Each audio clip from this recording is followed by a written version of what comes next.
2001, 1800, 1200 숫자가 붙는 것은 각 영역에 맞는 세계적인 국제 표준을 인정하는 것을 ISO라고 말을 하는 거죠. 이런 표시를 가만히 생각하다 보면 우리 인생에도 표준이 있으면 참 좋겠다. 밥은, 한 달에 용돈은, 그러면 사람들이 싫어할까요? 한 달에 우리가 쓸 수 있는 돈, 우리가 생활할 수 있는 시간, 우리가 볼 수 있는 TV, 휴대폰 사용 시간, 이게 표준을 만들어 놓으면 반란이 일어나겠죠. 어쨌든 공장에서 만들어내는 물건에는 어떤 규격이나 제품을 신뢰하기 위해 국가든 국제적이든 어떤 표준에 그런 가치를 부여해서 표시를 하는 것이 많이 있는데, 우리 인생의 혼란을 줄이면서 우리의 삶을 안정되게 만들어주는 인생의 표준은 없을까? 이 생각을 가지고 말씀을 읽기 시작합니다. 사실 사람들마다 인생이나 자기의 삶을 이해하는 기준이 너무 달라요. 살아가는 방식도 제각각입니다. 한번 따라해 보실까요? 세계관. 사람들이 저마다 자기의 인생이나 인생을 바라보고 해석하는 것을 세계관이란 말을 붙입니다. 세계관은 한마디로 신념이고 믿음이에요. 자기가 무엇을 믿고 있는지, 삶이라는 것을 어떻게 이해하는지는 기본적으로 그 믿음에 따라 결정된다는 거죠.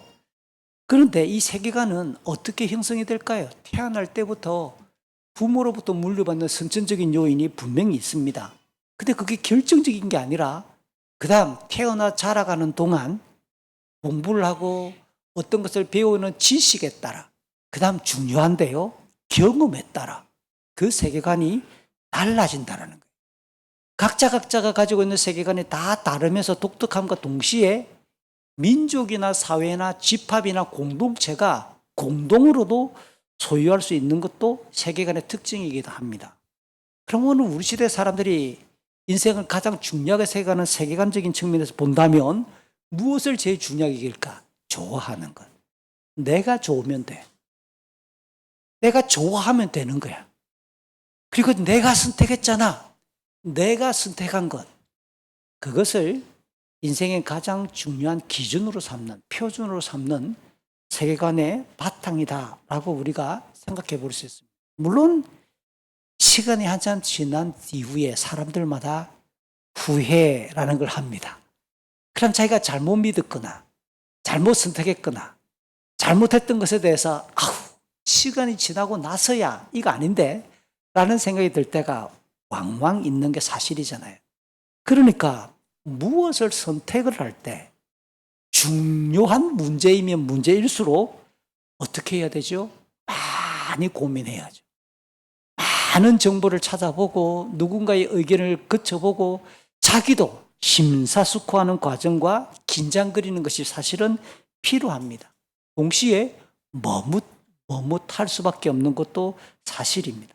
그러니까 사람들의 이런 믿음과 세계관의 뿌리에는 뭐가 있느냐? 지식과 경험이 굉장히 중요한 요소로 바치고 있더라라는 겁니다. 인생의 표준 이야기를 하다가 세계관 이야기를 하면서 좀 깊어져 버렸어요.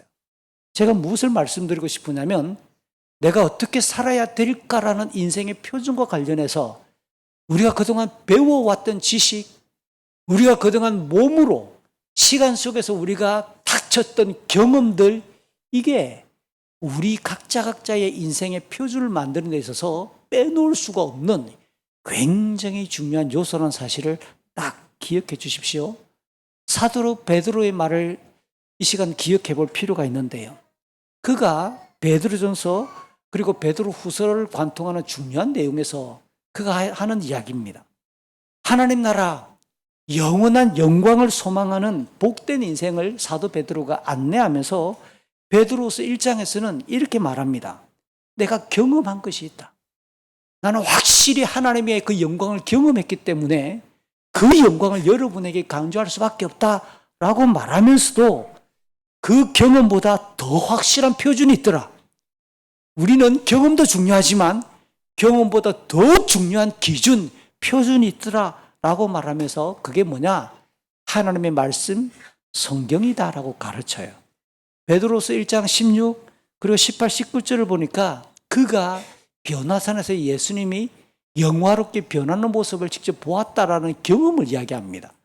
내가 주님의 영광을 보았을 때 그 영광이 얼마나 압도되었던지, 우리가 장차 하나님께 갔을 때 하나님께로부터 우리가 있게 될 그 영광이 무엇인지를 그렇게 경험하고 난 이후에 자기 가슴이 마치 터질 것 같고, 자기 인생의 그 당시 모든 게 소멸되더라도 괜찮을 만한 굉장한 영광을 보았다라고 경험을 하고 난 이후에 그렇게 이야기합니다. 그런데 그 경험이 결국은 구약시대부터의 예언자들이 전해왔던 그 말씀을 보다 확실하게 믿게 되었던 바탕이 되었다. 더 확실한 기준, 더 확실한 것, 그건 하나님께서 선지자들을 통해서 기록해 주셨던 말씀이야말로 하나님의 영광이 무엇인지를 객관적이며 공식적으로 정해주신 표준이다라고 안내하는 겁니다. 그래서 성도들에게 편지를 쓰면 말하는 거죠. 여러분도 그 말씀을, 하나님의 말씀인 성경을 가까이 하고 따르는 것이 유익하다라고 경건의 표준을 안내합니다. 그들이 전해준 그 말씀은 어둠을 환히 밝혀주는 빛과도 같습니다.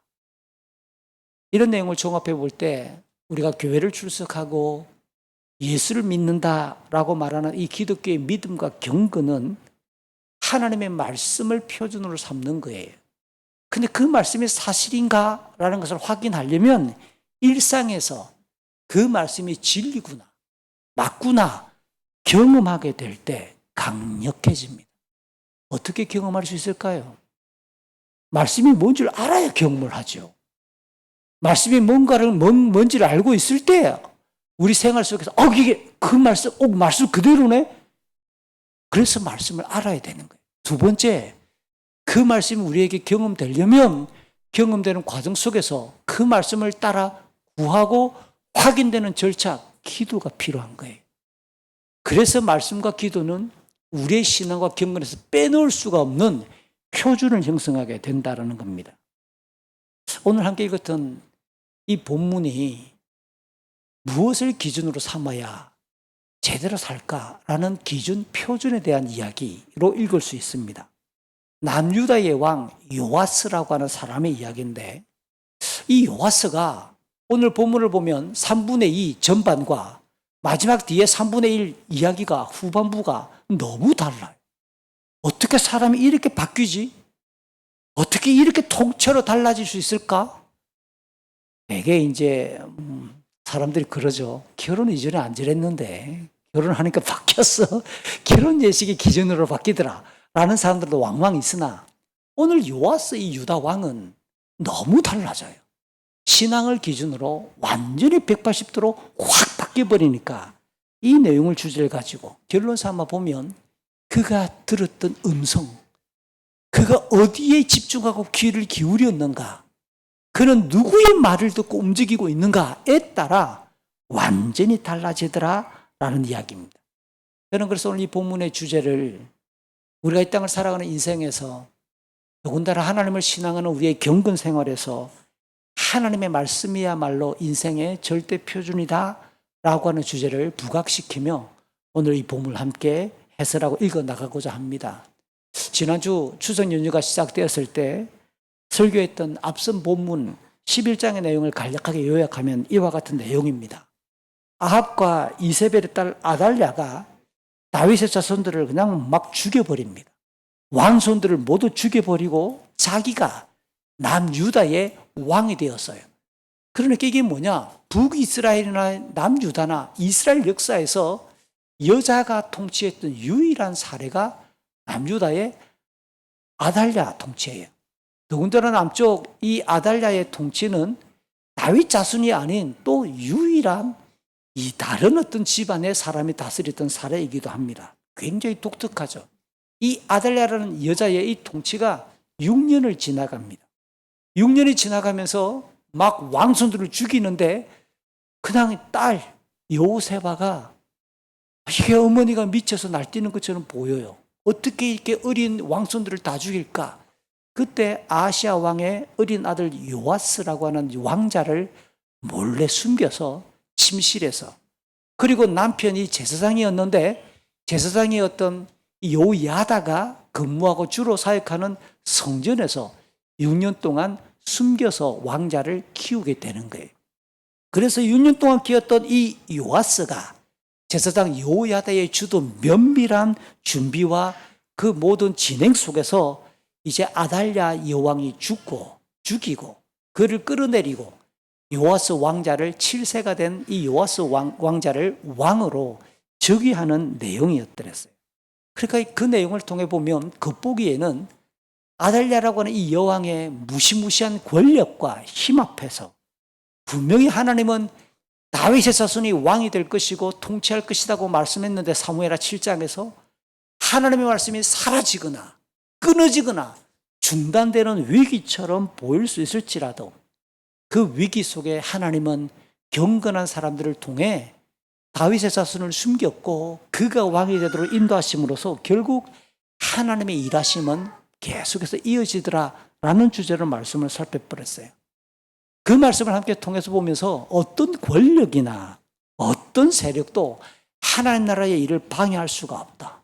인류와 역사의 주인이신 그 하나님을 경외하고 말씀을 순종하는 것이야말로 우리 인생이 추구할 수 있는 영원하고도 변하지 않는 복이고 영광이라는 내용으로 말씀을 전했었죠. 이제 이어지는 본문의 1절과 2절, 3절을 한번 보십시오. 그 7살의 왕이 되었던 요아스 왕에 대한 전반적인 설명이 먼저 언급됩니다. 그는 북이스라엘의 예후가 정권을 잡은 지 7년째에 남쪽 예루살렘을 중심으로 하는 유다의 왕이 되었고 40년 동안을 예루살렘에서 다스리십니다. 그러니까 이 40년 동안 왕이 되어서 유다를 통치한다. 40년의 통치, 이게 굉장히 재미있는 통계입니다. 열왕기 상하에 등장하는 남쪽 유다 왕들의 통치 기간 중에서 40년은 제일 길어요. 또 하나의 특징이 뭐냐? 이 40년은 이스라엘의 두 번째 왕이었던 다윗이 다스렸던 기간이 40년, 두 번째 다윗의 위를 이어서 왕이 되었던 솔로몬이 통치했던 기간도 40년. 희한하게도 너무 놀랍게도 다윗 40년, 솔로몬 40년, 그리고 요아스의 통치가 40년. 그래서 성경을 읽어 나가다가 이게 희한하게도 숫자가 똑같네? 라는 생각이 들 때는 이게 누가 인생과 역사를 섭리하십니까? 사람들이 조작하는 게 아니거든요. 왕이 되고 역사를 통치하시는 하나님 입장에서 볼 때 굳이 왜 그의 통치가 다윗과 솔로몬과 똑같이 40년일까? 이건 한번 기억을 해보고 곰곰이 우리가 한번 따져볼 필요가 있는 겁니다. 다시 말하면 이 요아스 직전에 6년 동안 아달랴가 통치했던 그 기간이 정치적으로 보나 신앙적으로 보나 굉장한 위기였음을 전제하면서 자연스럽게 이 요아스의 통치는 누구를 기준으로 바라보게 만드냐면 다윗을 기억하게 만드는 거예요. 아, 다윗 언약의 계승자가 바로 요아스구나.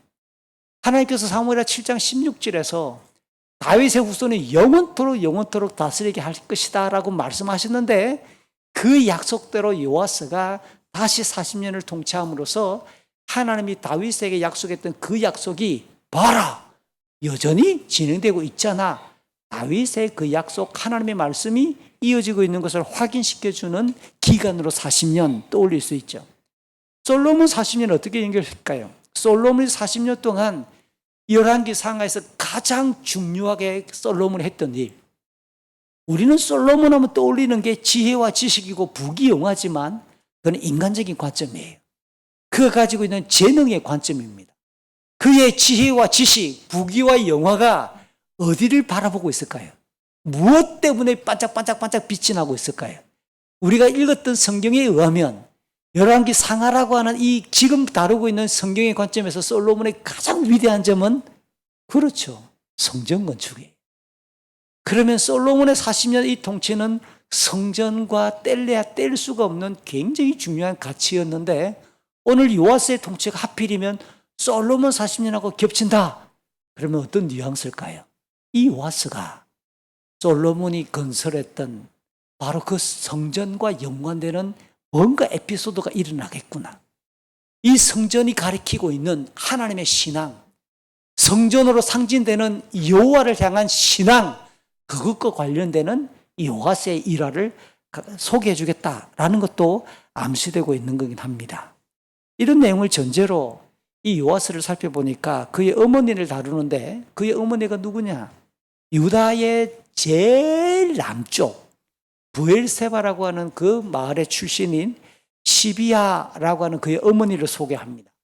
이 요아스 직전에 나라를 엉망진창으로 다스렸던 여자가 북쪽에서 내려왔던 아달랴였잖아요. 그 아달랴와 함께 묘한 대조를 이루는 이 요아스의 어머니는 제일 남쪽 브엘세바 출신이다. 이것도 흥미로운 대목이 아닐 수가 없습니다. 어쨌든 요아스가 고모부이자 제사장 여호야다가 가르쳐준 대로 여호와 하나님 보시기에 옳은 일을 했다라고 2절은 굉장히 짤막하게 진술을 합니다. 앞장에서 살폈듯이 제사장 여호야다가 고모부예요. 지난 6년 동안 성전에서 이 요아스를 1살 때부터 시작해서 7살 될 때까지 키워준 거예요. 그러니까 제사장 여호야다는 요아스 왕의 보호자 또 스승의 역할을 했고, 이 요아스가 왕의 즉위식을 주도 면밀하게 진행했던 아주 경건한 인물이라는 사실이 분명합니다. 우리가 지금 큐티 본문이 매일 성경 역대하를 쭉 다루고 있는데, 이 여호야다와 관련된 오늘 이런 본문과 지금 거의 같은 맥락으로 지금 진행되고 있어요. 여호야다가 죽는 얘기가 나오는데요, 역대하를 보면 130세를 살다가 죽어요. 근데 이 여호야다가 130살 살다가 죽는데 어디에 묻히느냐? 유다 왕들의, 역대 왕들이 묻히는 다윗에게 묻힙니다.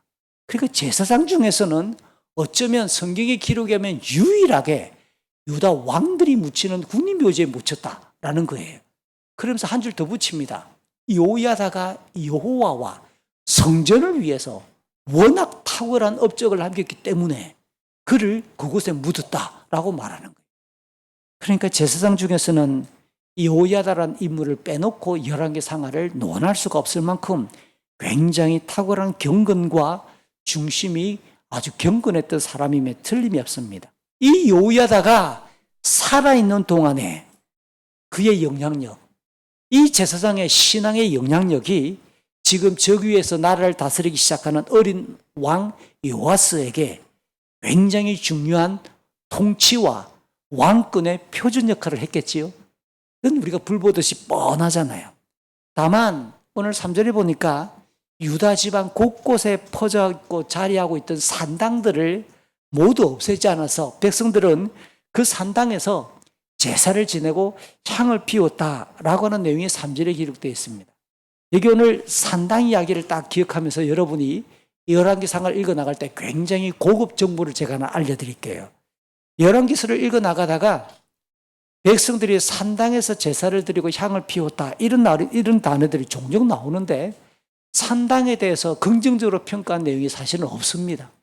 부정적인 어떤 평가는 사실이에요. 그런데 더 시간이 흘러가 히스기야 시대를 보면, 이게 열왕기하 18장입니다.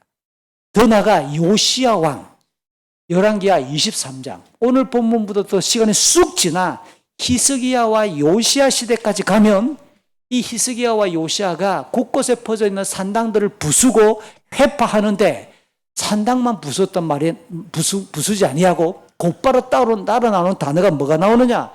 산당과 우상들을 부수었다. 우상이라는 단어가 꼭 같이 따라 나옵니다. 오늘 본문을 보세요. 3절에 보면 우상이라는 단어가 안 나옵니다. 산당에서 백성들이 제사를 드리고 분향을 드렸다. 그러니까 오늘 본문을 보면서 여러분 느껴야 될 게 뭐냐면, 산당이 긍정적인 것은 분명히 아니지만 아직까지 산당과 함께 대놓고 우상을 그곳에 만들어 놓고 우상을 섬기는 산당은 아니었구나라고 하는 것을 감잡을 수 있다는 뜻이에요. 그러면 오늘 이 산당이 왜 부정적으로 평가되고 있을까요? 제사는 어디에서 드려야 되죠? 성전에서. 향은 누가 피워야 되죠? 제사장이. 이게 율법이 가르치는 성전에서 진행해야 될 하나님을 예배하는 제사와 분향의 모습이어야 돼요. 그런데 오늘 보니까 3절에 백성들이 성전에서 제사하는 게 아니라 어디에서? 산당에서.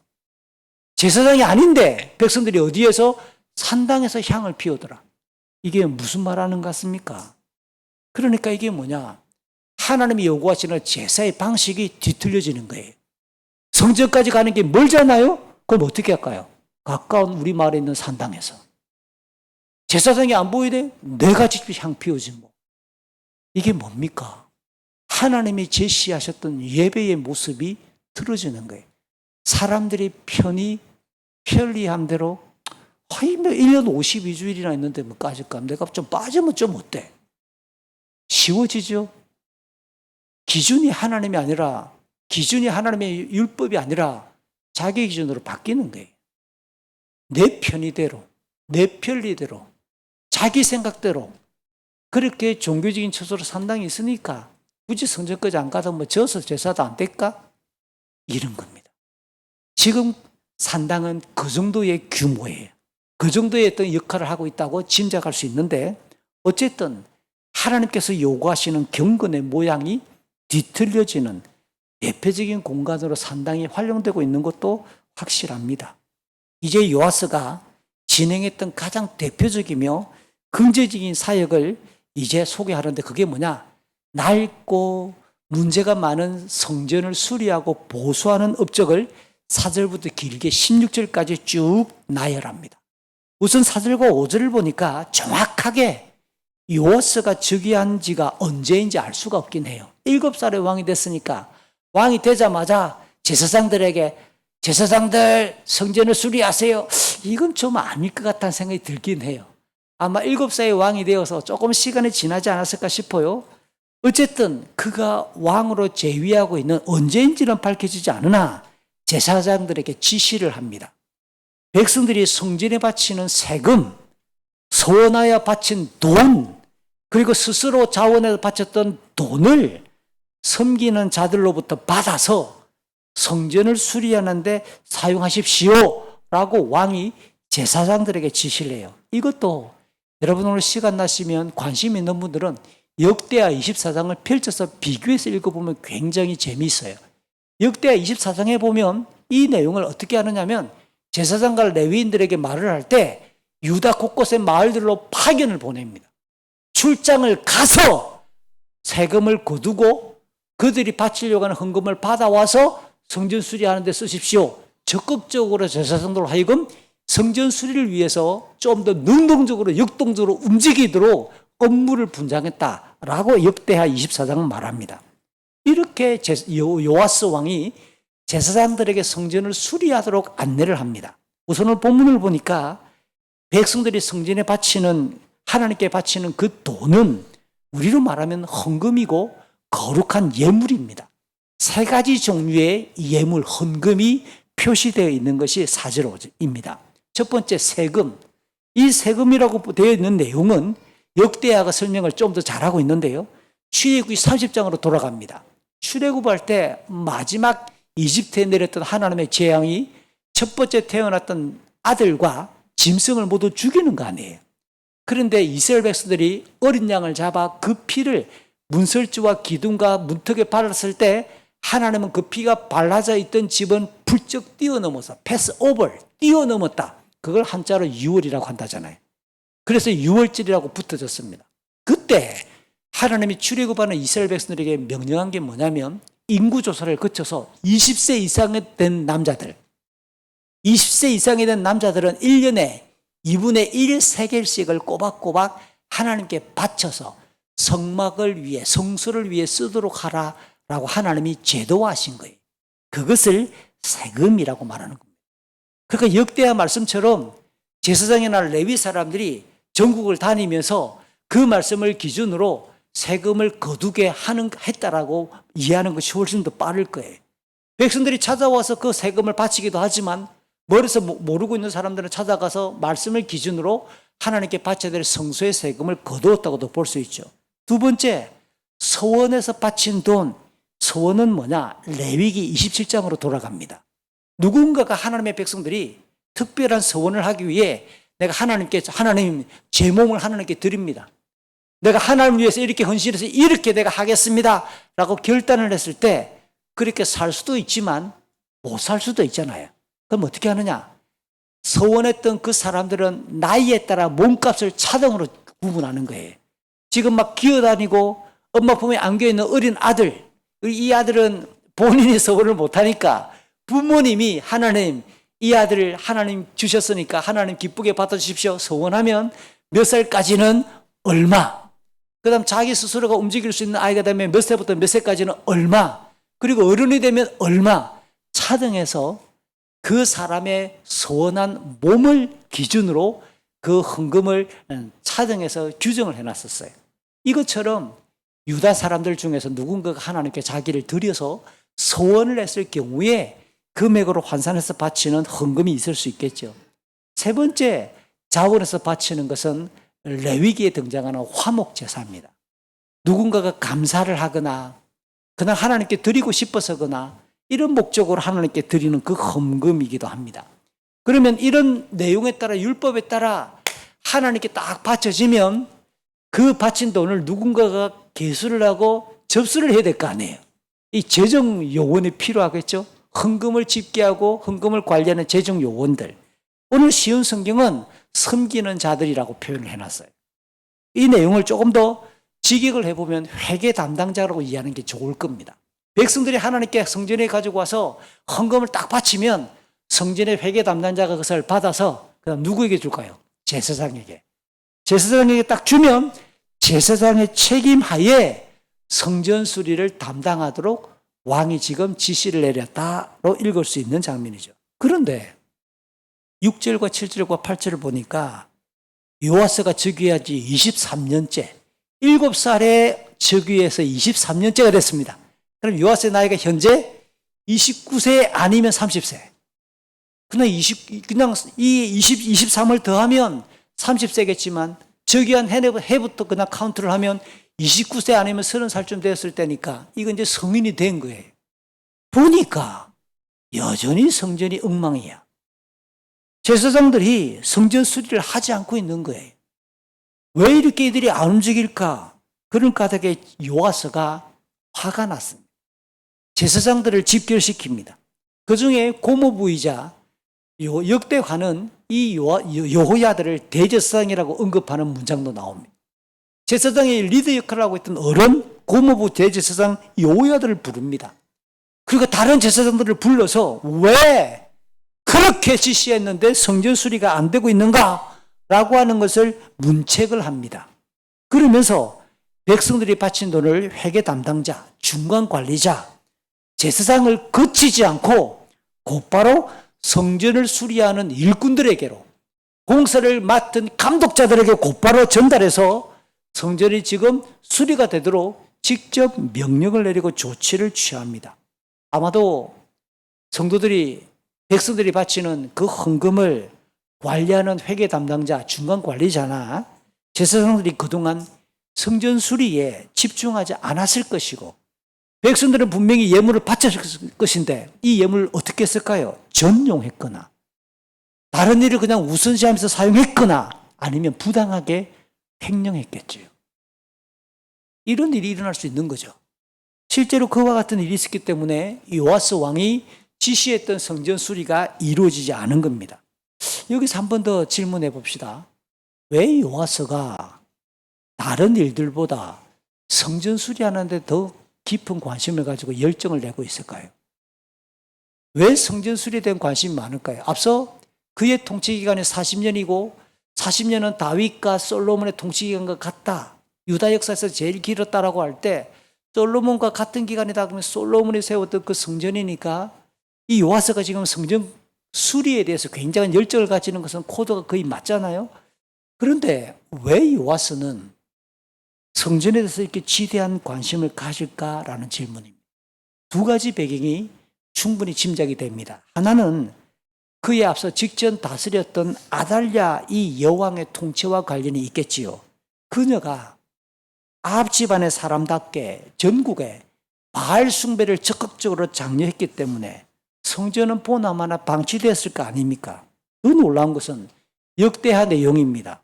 역대하 내용을 살펴보니까 이 아달랴의 아들들, 사실은 아달랴의 아들들이라는 게 아달랴가 왕손을 다 죽였기 때문에 실제 살아있는 아들일 가능성은 별로 없어 보이는데 아마도 이 아들이란 표현을 제자들이거나 아달랴가 키우고 있는 사람들로 이해도 될 것 같아요. 어쨌든 아달랴의 사람들이 성전을 약탈했다고 기록하고 있어요. 막 성전을 약탈해가지고 성전에 있는 괜찮은 물건들을 다 떼가는 거예요. 그 성전이 얼마나 훼손되고 방치되었을까 틀림이 없는 겁니다. 더군다나 요아스가 6년 동안 어디에서 숨어 있었다고요? 성전에서. 그러니까 그 짓거리와 성전이 엉망진창이라고 하는 것을 누구보다도 이 요아스는 어린 시절을 자랐으니까 잘 알고 있었음이 틀림이 없지요. 또 하나 요아스가 성전 수리하는데 열정을 가졌을 그 배경은 솔로몬이 건축했던 시점으로부터 지금 이렇게 요아스가 즉위해서 23년이 지나가는 시점까지를 대략 시간을 계산해 보면 몇 년이 지났느냐? 150, 한 5, 6년 정도 지났어요. 뒷숫자 떼고 나면 150년의 시간이 훌쩍 지났습니다. 그러니까 처음 성전을 솔로몬이 7년 6개월 동안 굉장히 화려하고 멋지게 잘 건축했으나 150년 정도가 지난 시점에서 보니까 여기저기 낡은 곳이 있었겠지요. 그러니까 성전을 수리해야 되는 것도 마땅하지 않을까요?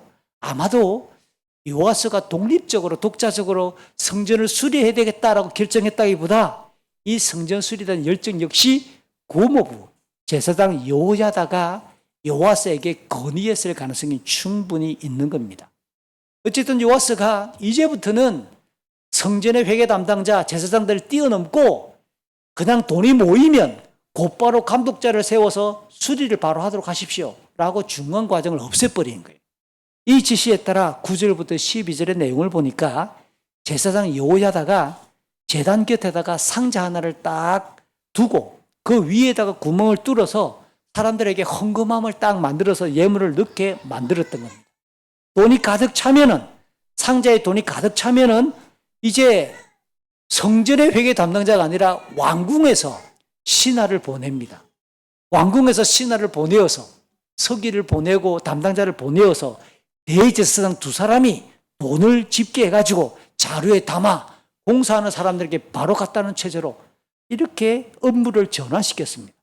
그 돈으로 목수, 돌 쌓는 석수, 그 다음 미장이 이런 기타 등등의 기술자들의 풍삽수를 지불하게 하고 성전을 수리하는 일에 재료를 구입하도록 사용하게 했다라는 겁니다.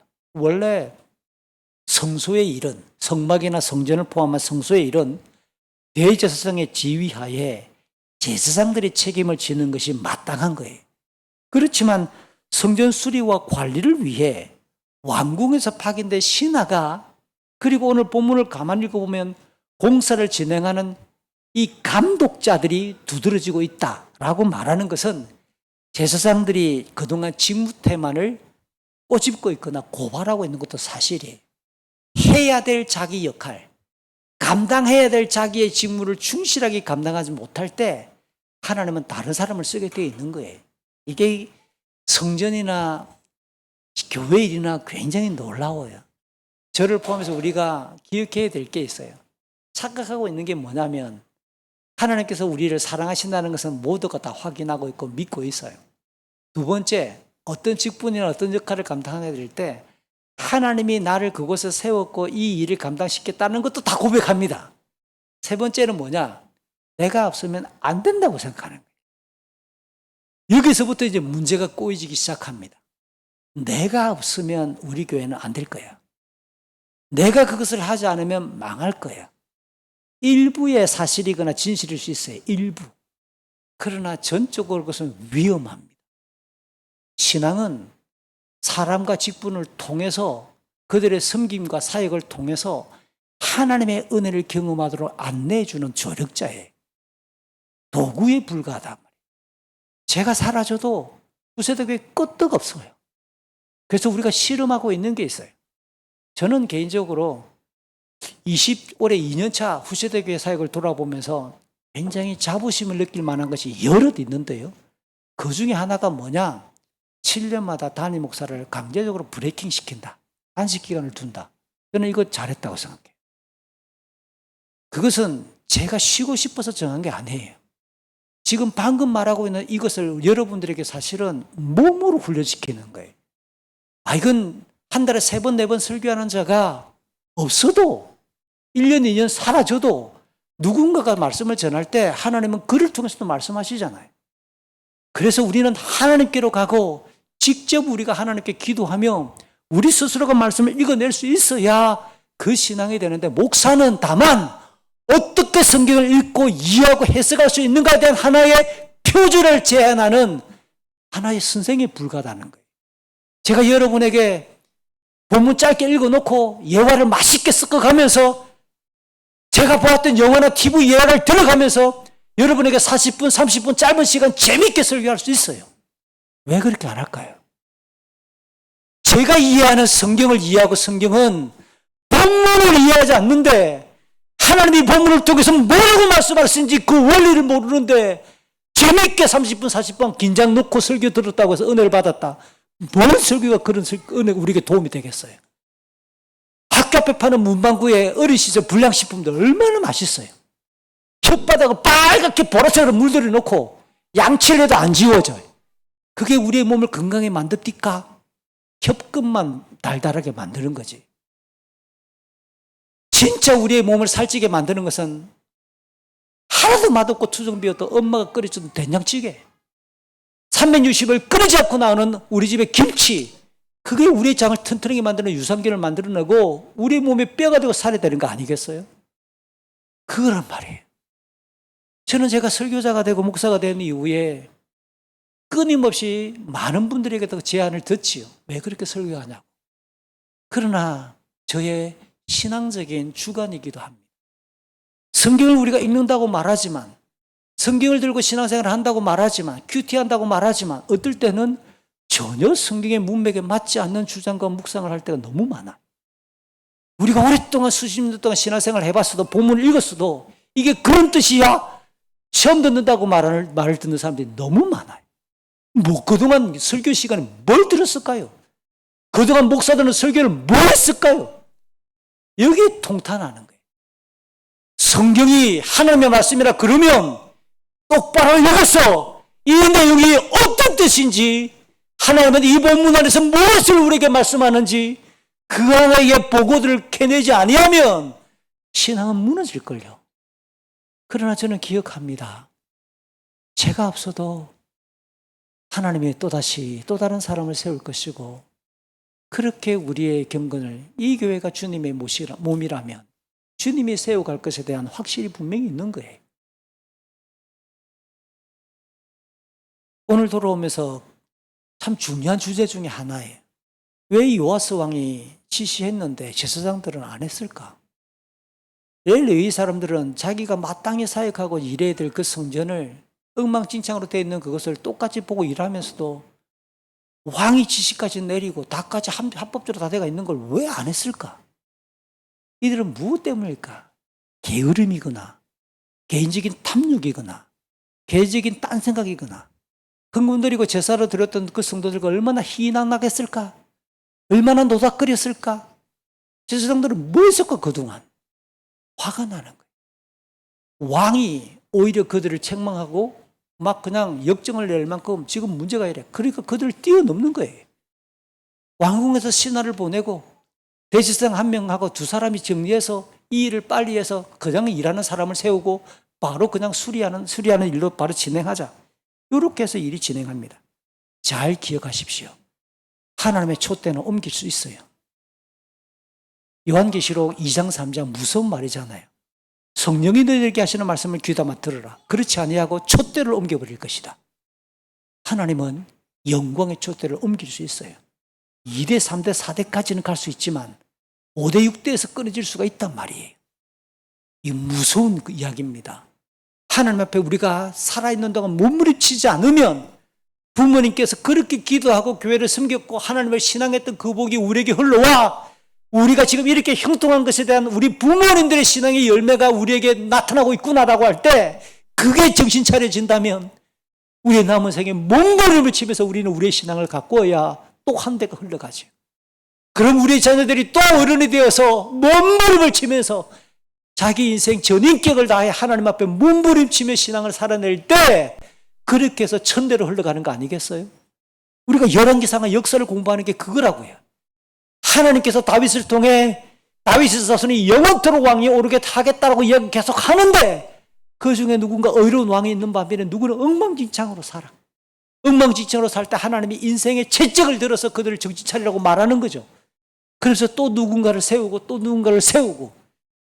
사랑하는 성도 여러분, 길었던 한가위 연휴를 뒤로 하고 다시 일상으로 돌아오며 우리가 우리의 모습을 돌아보면서 우리는 어디에 집중해야 될 것인가를 다시 고쳐 세웠으면 참 좋겠어요.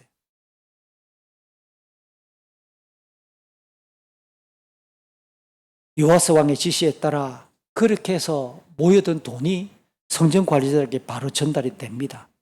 마지막 장면 13절부터 16절의 내용을 보니까 백성들이 하나님께 드렸던 그 예물이 제사장을 건너뛰고 곧바로 성전 회계 담당자를 건너뛰고 곧바로 집계되자마자 성전 일꾼들에게 가는 거죠.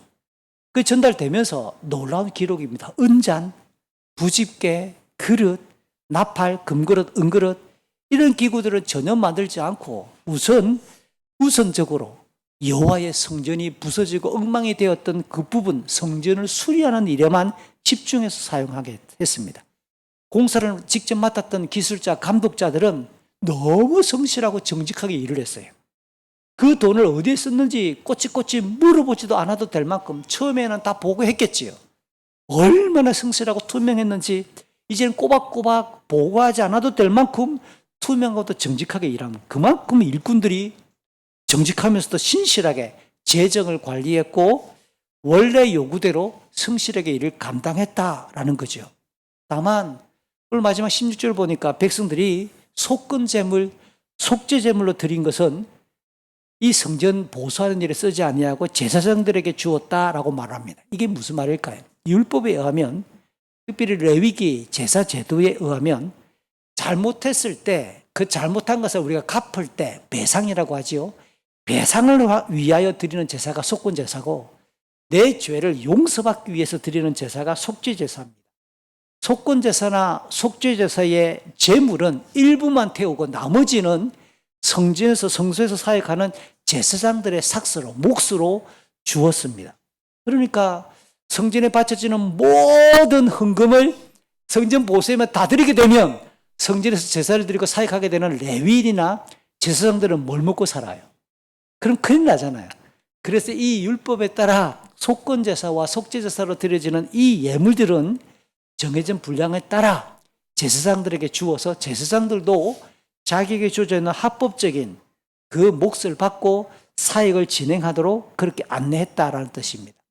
우선 우리가 지금까지 살폈던 16절까지 내용을 쭉 한번 정리해 봅시다.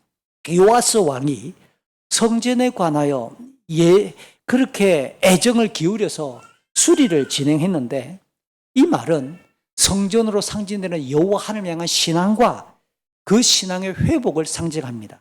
앞선 아달랴 6년 통치 동안 하나님 대신에 바알을 섬기고 엉망진창으로 살아왔던 남유다에 이제 찬란하게 다시 하나님을 예배하고 신앙하는 모습을 복구한다라고 하는 하나의 상징이 성전 수리예요. 틀림없이 그를 그곳에 숨겼고 양육시켰던 제사장 요야다의 영향이 가장 컸겠지요. 그럼에도 불구하고 그 일이 더뎠고 미루어졌던 것은 제사장들의 직무 태만이 주요 요인이 아니었을 수가 없습니다. 아달랴 통치로 인해서 그동안 유다가 얼마나 영적으로 피폐했는지도 간접적으로 제사장들이 6년 동안 아달랴의 즉위 동안 그 제사장 성전에서 무슨 일을 했겠어요? 그러니까 이 제사장들도 6년 사이에 영적인 군기가 빠져버리는 거예요. 이게 참 신기한 일입니다. 그런데 이제 오늘 본문 후반부입니다. 17절부터 21절을 보니까 뜻밖의 반전이에요. 제사장들을 왕이 꾸짖으면서까지 책망하면서까지 성전 수리에 대한 열정을 보였던 요아스 왕이었잖아요. 근데 아람이 침략을 하는데 아람이 침략하는 그 장면에서 너무 무기력하고 지금까지 보여주었던 이 경건의 중심은 하나도 나타나지 않는 너무 세상의 힘이 타협하고 많은 너무 이상한 장면으로 오늘 본문이 마무리되더라는 겁니다. 우선 본문 17절의 시작은 요아스가 지금까지 성전을 수리했던 그 시간과 시점과 시간적으로 지금 비슷하다라는 것을 알려주기 위해서 그 무렵, 그때라고 하는 단어로 딱 시작을 합니다. 그러니까 아람 왕 하사엘이 이 가드를 거쳐서 예루살렘으로 지금 진격해서 올라오고 있는 거죠. 실제로 요아스 왕의 성전 수리랑 아람 왕이 지금 쳐들어오는 이 침략이랑 거의 같은 시간에 발생했을 수도 있습니다. 그때 그 무렵 이 단어를 놓고 보면. 그러나 조금 더 고민해서 보면 지금까지 요아스가 성전 수리를 진행했는데 그 성전 수리로 상징되는 것은 방금 제가 이야기했던 것처럼 여호와 하나님을 경외하고 하나님을 신앙하는 것에 대한 상징이 성전 수리라고 했었어요. 자, 그러면 성전을 수리했으면 왕이 정말로 그 성전 수리에 대한 열정을 드러냈던 것만큼 이 위기를 신앙으로 타협하지 않고 극복하느냐? 아니면 그냥 그건 그거고 이건 이건가? 별개로 그냥 무너지고 말 것인가를 보여주는 굉장히 의미 있는 수사적인 표현으로 그때에 그 무렵이란 단어를 쓸 수도 있는 겁니다. 아람에게 쳐들어오는 침략하는 아람이라는 나라에게 예루살렘은 어떤 곳입니까? 그냥 왕이 있는 도성이죠. 정치 군사적인 핵심부 정도로 이해되겠지만 유다 백성들에게는 어떤 도시로 예루살렘이 그들의 가슴에 남아있을까요? 하나님의 집, 성전이 있는 도시, 유다 사람들에게는 믿음을 상징하는 도시가 바로 예루살렘이기 때문에 이제 아람이 가드를 치고 예루살렘으로 지금 막 올라오고 있다는 뜻입니다. 자, 그럼 지금 올라오고 있는 아람 왕 하사엘이라는 사람은 이게 열왕기하 8장 지나왔어요. 엘리사가 다마스커스까지 가서 직접 이 하사엘이 왕이 될 것을 예언을 해 주었습니다. 그 예언대로 이 하사엘이라는 사람이 베나닷이라고 하는 왕을 제거하고 그가 스스로 그렇게 왕이 되었던 사람이에요. 엘리사가 예언했던 내용을 보면 이 하사엘을 쳐다보고 막 눈물을 흘리며 울었다고 했어요. 왜냐하면 얘가 왕이 되고 나서 얼마나 이스라엘 백성들을 괴롭히고 참혹하게 유린할 것인지를 엘리사가 내다보면서 울었다라는 거죠. 이 엘리사의 예언대로 반역해서 아람의 왕이 되었던 사람이 바로 하사엘입니다. 그가 지금 정복해서 예루살렘으로 오는데 격려하고 있는 이 가드가 위치가 어디냐면 아람은 동북쪽이에요. 가나안 땅 동북쪽입니다. 우리나라 지도를 놓고 보면 만주벌판입니다. 아람이. 근데 가드는 어디냐? 우리나라의 서쪽이에요. 해안반도, 서산, 군산 이 정도에 있는 곳이 바로 가드입니다. 그럼 이 아람이 동북쪽에서 예루살렘 남쪽으로 오려면 어디를 뚫고 왔을까요? 북쪽에 차지하고 있는 북이스라엘을 대각선이든 옆으로든 관통을 해가지고 서쪽 가드를 지금 점령했다는 뜻입니다. 벌써 아람은 북이스라엘을 쑥 관통하면서 동네길을 열어서 그냥 막 치고 들어온 거예요. 강력한 힘으로 북이스라엘을 관통했고 그 다음 가나안 서쪽에 자리하고 있던 가드를 정복한 이후에 서서히 오르막길을 거쳐 예루살렘으로 지금 진격하고 있다는 거죠. 이 통로를 감안해 놓고 보면 이 아람의 행보가 당연히 예루살렘에 있는 요아스 왕에게 전달됐겠죠. 그게 18절입니다. 그랬더니 18절에서 이 요아스 왕의 행위가 이상합니다. 선대왕, 앞선 왕들, 그러니까 정조부 여호사밧, 할아버지 여호람, 아버지 아시야, 그러니까 자기 위에 1대 여호수아, 2대 여호람, 3대 여호사밧 줄줄이 할아버지, 정조 할아버지, 아버지가 바쳤던 하나님께 바쳤던 가득한 물건들을 성전 차고에 보관하고 있었는데 그것들을 모두 긁어냅니다. 게다가 자기도 하나님께 바쳤던 그 성물 거룩한 예물까지 그것도 더 성전과 왕궁에 있는 창고에 보관되어 있던 금과 은과 죄다 모아서 이 예루살렘에 올라온 이 하사엘에게 뚝 보내버리는 거예요. 그것들을 받은 하사엘이 예루살렘에 그냥 친다기보다 그다음 그 예루살렘 입고 있다가 물러갔다라고 오늘 본문 18절을 이야기합니다. 이 내용이 납득이 잘 안 가요. 아무리 봐도 문맥의 흐름상 16절까지 보여주었던 이 요아스의 행위랑 이 18절의 내용은 17절 한 절 빼놓고 이게 이해가 되냐는 거예요. 너무 어처구니가 없고 납득이 되지 않는 요아스의 행위가 오늘 보여지고 있습니다. 압달락에서 성전 수리를 그렇게 강력하게 지시를 하고 추진했던 위풍당당했던 신앙적인 태도는 어디로 사라졌을까? 도대체 하사엘이 그렇게 무서웠을까? 왜 이런 너무 이상한 반응이 나타났을까라는 거예요. 이 태도 변화에 오늘 본문은 침묵하고 있는 내용이 너무 많아요. 가르쳐주지 않아요. 오늘 11개에서 이 본문은 별다른 설명이 없습니다. 근데 자세한 설명이 역대하 24장에 있으니까 이 역대하 24장을 참고하면 충분히 이해가 될 만한 내용들이 많아서 그 내용을 여러분에게 나누고자 하는 겁니다. 우선 요아스가 역대하 24장을 보니까 헌금을 상자를 만들어 성전 문 밖에 두라고 명령한 것도 사실이고요. 모든 관리와 백성들이 기쁜 마음으로 이제 성전 수리를 위해서 헌금을 바쳤다고 기록합니다. 요아스와 제사장 요야다가 그 돈을 성전 공사를 맡은 자들에게 전달했다고도 역대하 24장에는 기록을 합니다. 드디어 성전 수리가 다 마무리되자 남은 돈이 얼마나 많이 바쳐졌는지 돈이 남았어요. 남은 돈으로 성전에서 사용할 물건들, 기구들까지도 만들었다고 기록하고 제사장 여호야다는 자기가 살아있을 동안에 날마다 그 성전에서 번제를 드리고 나이가 점점 들어 130세에 살다가 죽었으며 제가 설교 시작할 때 이야기했죠. 그의 시체가 유다 왕들이 잠들어 있는 다윗성에 묻혀서 백성들이 비록 제사장이었지만 하나님과 성전을 위해서 지대한 공헌을 했던 이 제사장을 기렸다라고 역대하 24장은 기록합니다. 그러니까 오늘 본문으로 돌아오면 요아스의 이 성전 수리는 제사장 여호야다의 영향력이 절대적이었다는 사실을 충분히 반영하고 있는 내용입니다. 문제는 여호야다가 죽은 이유라는 거예요. 여호야다 제사장이 130세에 죽고 나니까 유다의 왕 요아스가 자기 주변에 포진하고 있는 관리들의 말을 듣기 시작합니다. 유다의 이 관리들이 왕을 부추기면서 쏟아내는 말들에 이 왕의 귀를 기울이기 시작합니다. 이전에는 제사장 여호야다의 말에 귀를 기울였던 왕이 제사장이 죽고 나니까 관리들의 말에 집중하기 시작하는데 성전에서 예배 드리는 일을 그만두었다. 관리들의 말을 듣고 관리들과 함께 어디를 가느냐? 아세라를 비롯한 우상들을 섬기기 시작했다. 그러니까 당연히 하나님의 진노를 사게 되지요. 하나님께서는 선지자들을 여러 명 보냈습니다. 그런데 왕과 백성들은 하나님이 보내신 선지자들의 설교와 말씀을 전혀 듣지 않아요.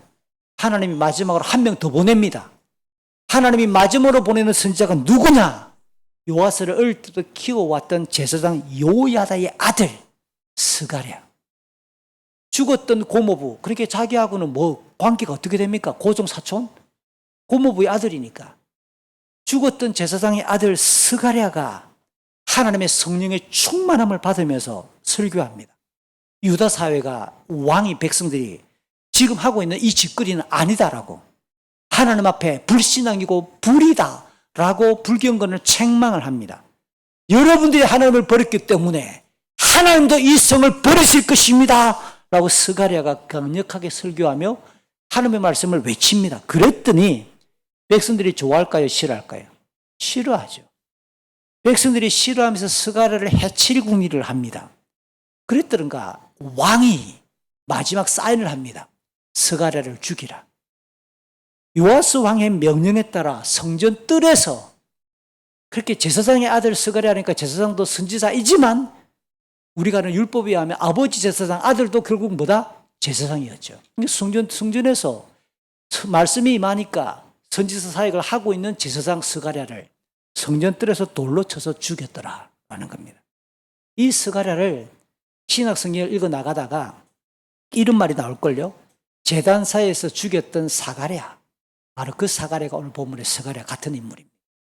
이 스가랴의 이름을 복음서에서 하나님은 다시 그를 언급함으로 하나님의 말씀을 따라 들고 설교하다가 죽었던 순교자로 신약 성경은 그를 기억하고 있는 거예요. 여기에 역대기는 요아스 왕이 제사장 요야다가 자기에게 잘해준 것을 기억하지 않고 그의 아들 스가랴를 죽였다. 스가랴가 죽어가면서 뭐라고 외쳤을까요? 여호와 하나님께서 왕의 하는 일을 분명히 보셨고 그대로 대갚아 주실 것입니다 라고 말하면서 죽어갔다 라고 역대하 24장 17절 이하에서는 기록하고 있다는 거예요. 무섭지 않아요? 이 같은 일이 진행된 다음 아람 군대가 요아스를 치러 올라왔고 유다와 예루살렘의 지도자들을 쳐서 죽였고, 그러니까 오늘 우리 열왕기상 복무에는 없는데 역대하를 보면 이 아람 왕이 예루살렘을 치고 들어온 거예요. 그래서 지도자들과 백성들을 참혹하게 죽이면서 유린하고 있습니다. 여기에 요아스 왕이 심한 부상까지 입어요. 그리고 나서 아람 군대의 숫자가 역대기에서는 예루살렘을 방비하고 있던 유다 군사들보다 더 많지 않았다고 말해요. 아람 군대의 숫자보다 방어하고 있던 유다 군대가 훨씬 더 많았지만 어떻게 이렇게 왕이 부상을 입을 만큼 무력했을까? 하나님의 심판이었기 때문에. 특히 제사장 요야다의 아들 스가랴를 죽인 일 때문에 하나님은 아람의 이 침략을 허용하셨고 사용하고 있다라고 역대하 24장 23절, 24절, 25절이 밝혀줍니다. 이런 역대기서의 자료를 바탕으로 올 본문 몇 가지를 다시 읽어보면 굉장히 자연스러워요. 제사장 여호야다가 살아있을 때는 그의 말을 청종하고 집중했던 요아스 왕이 매우 경건하고 성전 수리를 힘있게 진행했지만 여호야다가 죽자마자 권력 뒤에 권력을 중심으로 모여들었던 불경건한 관리들의 말을 들으면서 우선 시작되는 것은 그의 경건의 모양이 흐트러집니다. 예배에 참석을 안 하고 예배 드리는 것을 중단하고 나니까 이렇게 경건의 모양이 흐트러지면 경건의 능력은 어디로 갈까요? 아세라를 섬기는 곳으로 가는 거예요. 하나님의 말씀을 들어도 짜증이 나는 거예요. 하나님의 말씀을 전하는 스가랴를 죽이고 싶은 거죠. 이게 요아스 왕이 보였던 반응입니다. 아달랴 6년 동안의 이 통치 동안 백성들과 관리들이 얼마나 그 맛에 길들여졌고 취했으면, 그 우상 숭배의 자극적인 쾌락이 얼마나 깊었으면 백성들과 관리들은 쉽게 그 맛을 잊지 못했을까요? 죄의 맛이 강렬한 거예요. 세상이 주는 맛이 얼마나 강한지 몰라요. 한번 맛들이고 나면 신앙의 기준으로 산다라는 그게 시시해 보이고 재미가 없어요. 청년사역자들 또는 저도 청년사역을 지나왔으니까 교회 안에 있는 청년들과 대화를 나눠보면 교회 안에 있는 형제와 자매들이 시시하고 재미가 없대요. 그렇죠. 뭐 말하면 형제님 자매님 데이트를 해도 우리 큐티 나눔 합시다 뭐 이러고 있고, 성경 공부합시다 곤민호 이러면서 접근을 하고 얼마나 재미가 없어 보여. 근데 세상을 가보세요. 얼마나 지금 만나자 조금 있다가 바로 뽀뽀하죠. 키스하죠. 그 혀끝에서 전해지는 그 감각이 얼마나 달콤했을까요? 같이 놀러 다니죠. 술을 마시러 가죠. 모텔 가죠. 얼마나 재밌을까요? 온몸을 더듬는데 온몸으로 느끼는 쾌락이 얼마나 강할까요? 그러니까 교회 다니는 형제와 자매들 만나면 재미없지요. 센 겁니다. 세상의 맛이, 죄의 맛이 센 거예요. 그러니까 이들에게 아람의 침략은 하나님의 섭리로 일어난 침략이고 요아스 왕과 유다의 불신앙을 심판하시는 언약적인 징벌이라는 거예요. 그래서 이 왕이 성전 수리와 이 아람 침략 사이에서 시간적 간격이 곧바로 이르는 게 아니라 시간적 간격이 좀 있어 보이죠? 그래서 오늘 본문 제가 아까 그때 그 무렵이라는 단어를 그렇게 설명한 겁니다. 제법 시간적 간격이 있었고 유다의 군사력을 막을 수 없었기 때문에 요아스는 온갖 금은 보화를 다 긁어 모아 타협하고 말았다라고 결론 지을 수 있는 겁니다. 이 아람의 침략에 심한 부상을 당했던 요아스 왕은 다시 오늘 본문으로 돌아옵니다. 19절, 20절, 21절 신하들에게 참 참혹하게도 살해당해서 죽어요. 신라로 내려가는 밀로의 별궁에 그 부상을 치료하기 위해 갔겠지요. 신하들인 시므아스의 아들 요사갈과 소멜의 아들 요사바드가 누워있는 이 왕을 죽여버리는 겁니다. 그에 관한 일들이 6대 유다 왕들의 책에 기록되어 있다. 뭐 그의 시신은 다윗성에 묻혔다. 아들 아마샤가 즉위했다. 굉장히 담백하게 오늘 본문은 마무리합니다. 역시 이 끝장면도 역대기서를 참고하면 요아스 왕을 죽였던 이 신하들에 대해서 신하들의 어머니들을 소개합니다. 암몬 여자, 그다음 한 사람은 모압의 여자. 그러니까 암몬의 여자가 낳았던 아들이고 모압의 여자가 낳았던 아들, 이 두 명의 신하들이 반역을 하기 위해 반역을 도모하며 왕을 죽였다는 거예요. 이 중요한 이야기입니다. 반역을 도모했으면 자기가 왕이 돼야 되잖아요. 그런데 자기가 왕이 되지 않고 오늘 본문은 요아스의 아들 아마샤가 즉위했다. 그러면 이 왕을 죽였던 두 신하의 반역은 성공한 겁니까? 실패한 겁니까? 왕만 죽이고 실패한 거예요. 왜 실패했지요? 하나님께서는 다윗에게 약속했던 언약을 지키시는 거예요.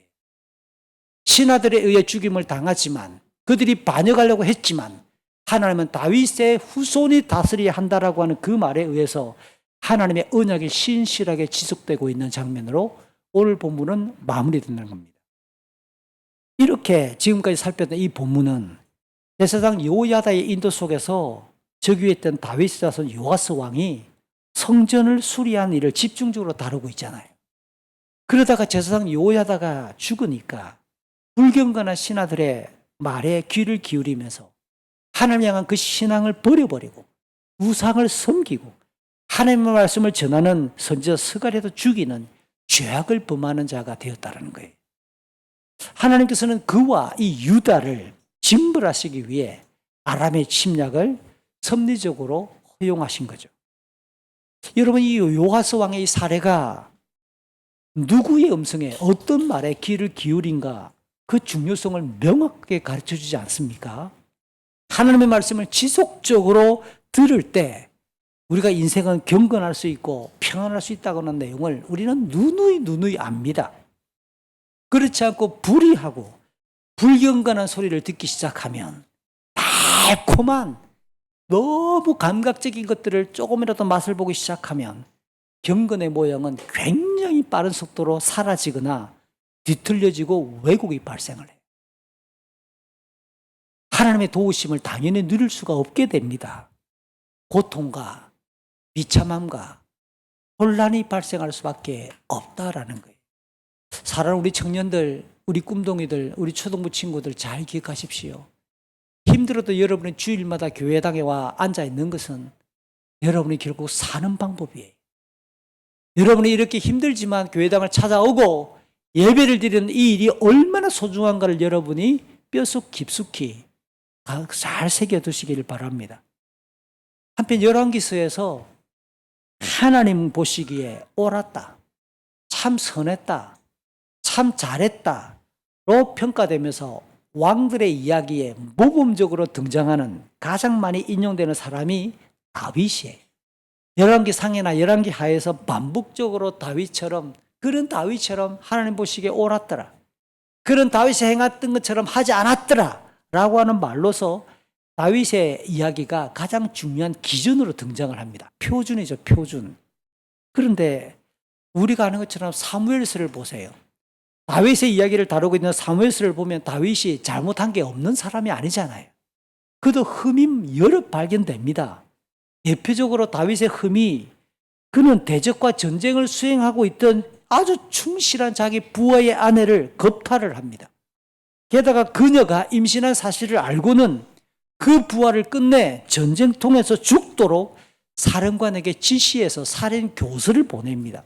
이 말은 거짓말에다가 간음에다가 살인에다가 십계명의 여러 계명을 한꺼번에 명백하게 거역한 중죄를 지었던 죄인이죠. 사무엘하 12장의 내용입니다.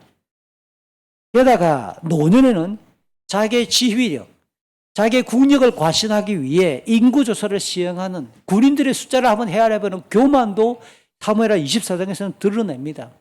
그 두 가지 일로 하나님께 굉장히 많은 지독한 징벌을 받는 것도 사실이잖아요.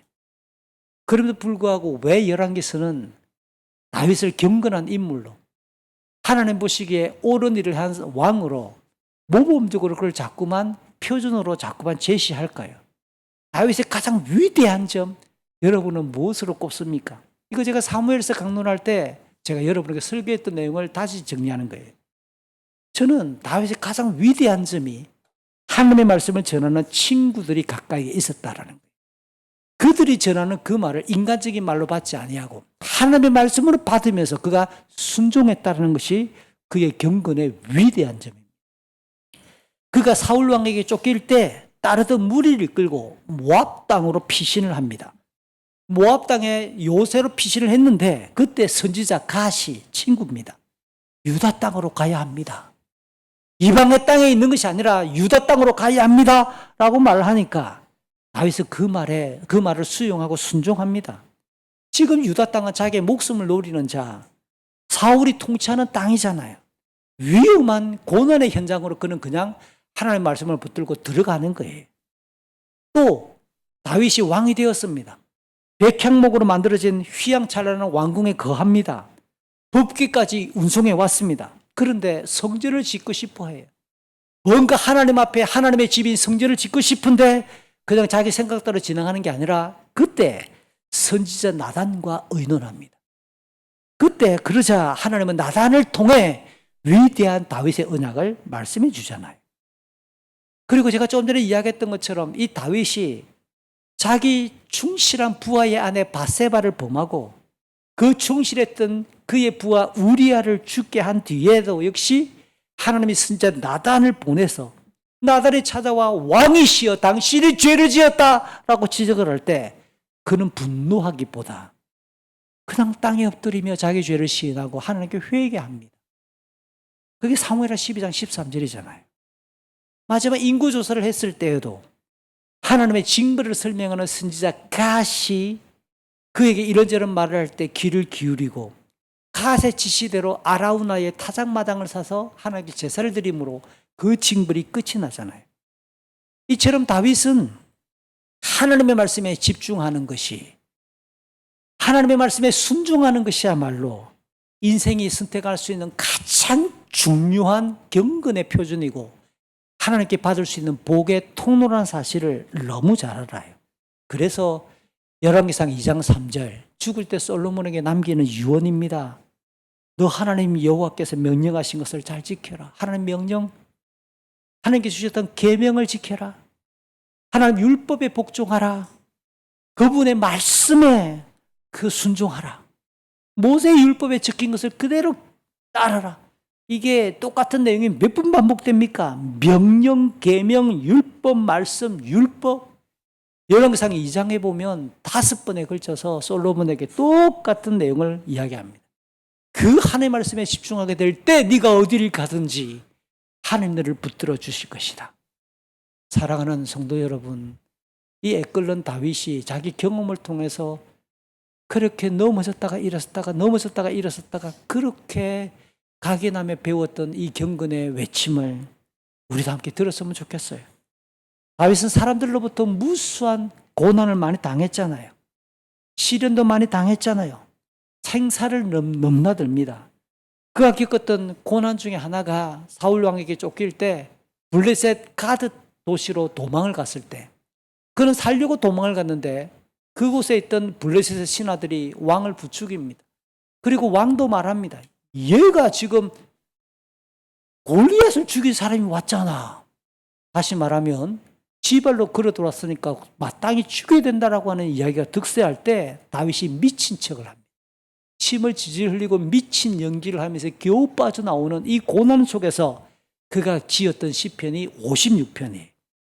그 56편 1절과 3절 4절에 보니까 뭐라고 말하느냐 이렇게 말합니다. 오 하나님, 사람들이 나를 추격해 오니 나를 불쌍히 여겨 주십시오.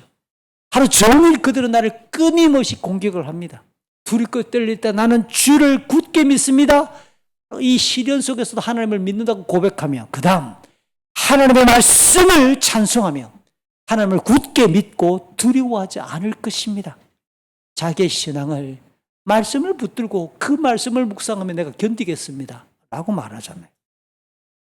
결국 다윗을 말할 때 그는 하나님의 인생과 우주 만물의 창조주이시고 통치자이시며 심판자이심을 흔들림없이 믿었던 사람이다 라고 평가할 수 있어요. 그러므로 하나님의 말씀을 귀담아 들을 줄 알고 순종하는 사람이었고 그럴 때 하나님의 권능이 임한다는 것을 그는 몸으로 직접 경험했던 사람이 다윗이에요. 시편 62편 10절, 11절, 12절이 다윗의 고백인데요. 그가 이렇게 말합니다. 내가 힘 있다고 자랑하지 않습니다. 제 살이 늘어난다 하더라도 그것에 마음을 두지 말라고 가르칩니다. 하나님이 말씀하실 때에 귀담아 들었다고 그는 이야기하고 또다시 하나님이 말씀하실 때에 내가 들었다고 말하는 겁니다. 우리가 하나님 말씀을 가장 중요하게 귀담아 들을 수 있었으면 참 좋겠어요. 주만이 힘 있는 분이라는 것도 고백했으면 참 좋겠습니다. 우리 교회 자매님 중에 몇몇 분들이 이런 분 제가 알고 있습니다. 집에 와서 밥을 하고 집안일을 할 때 습관적으로 유튜브를 틀어요. 그래서 목사님들의 설교를 들으면서 집안일을 합니다. 그 일하면서 설교를 들으면 뭐 집중이 되겠습니까? 그럼에도 불구하고 그 중심과 그 마음의 자세가 얼마나 소중한지 아세요? 그렇게 들려는 한 단어가 지쳐있는 우리의 몸을 사실은 힘을 주는 것을 이라는 사실을 너무 잘 알기 때문에 우리 자매들이 그렇게 집안일을 하면서 유튜브로 설교를 듣고 있어요. 너무 귀중하고 사실은 박수받아 마땅한 몸부림입니다. 말씀을 마칩니다. 우리의 삶도 다윗처럼 하나님의 말씀을 가장 중요한 인생의 절대 표준으로 삼았으면 참 좋겠습니다. 말씀을 표준으로 삼을 때 실수를 줄여요. 말씀을 표준으로 삼을 때 곤란함을 당할 때 담대할 수 있어요. 조급함과 긴장 속에서 말씀을 표준으로 삼을 때 여유와 평안을 누릴 수 있음을 꼭 기억해 주셔서 여러분이 말씀을 듣는 일에, 말씀을 읽는 일에 진짜 시간을 집중해서 여러분의 중요한 시간을 떼놓아서 그렇게 여러분이 함께 귀 기울여 주시기를 부탁을 드립니다. 이 시간 우리 같이 합심해서 같이 기도할까요? 우리가 한가위를 연휴를 길게 보내고 다시 일상으로 돌아왔습니다. 우리 몸과 마음이 잘 회복되기를 소망하면서 이렇게 기도합시다. 하나님, 우리가 한가위 기간 동안 만났던 우리 가족들, 친지들 여전히 영적으로 우리가 부대껴야 될 일들이 많이 있는데 하나님 이번 가을에 하나님 말씀으로 우리를 위로해 주시고 붙들어 주시고 힘을 주십시오. 이번 가을을 지나가며 하나님 말씀이 우리의 심장에 탁 새겨지게 해주십시오. 이번 가을을 지나며 우리 인생을 좀 견고하게 붙어받쳐줄 만한 기둥 같은 말씀을 좀 주십시오. 그 말씀이 내 가슴에 탁 박혀서 그 말씀에 순종하고 남은 생애를 살아갈 수 있도록 힘을 주십시오. 하나님 이번 주간도 하나님의 은혜로 살겠습니다. 주의 말씀을 사모하며 살겠습니다. 그 말씀의 빛을 따라 살겠습니다. 같이 합심해서 기도합시다. 거룩하신 아버지 하나님 고맙습니다. 우리의 걸음을 인도해 주시고 우리를 붙들어 주셔서 하나님의 은혜 안에 우리를 인도하여 주시는 그 은총을 감사합니다.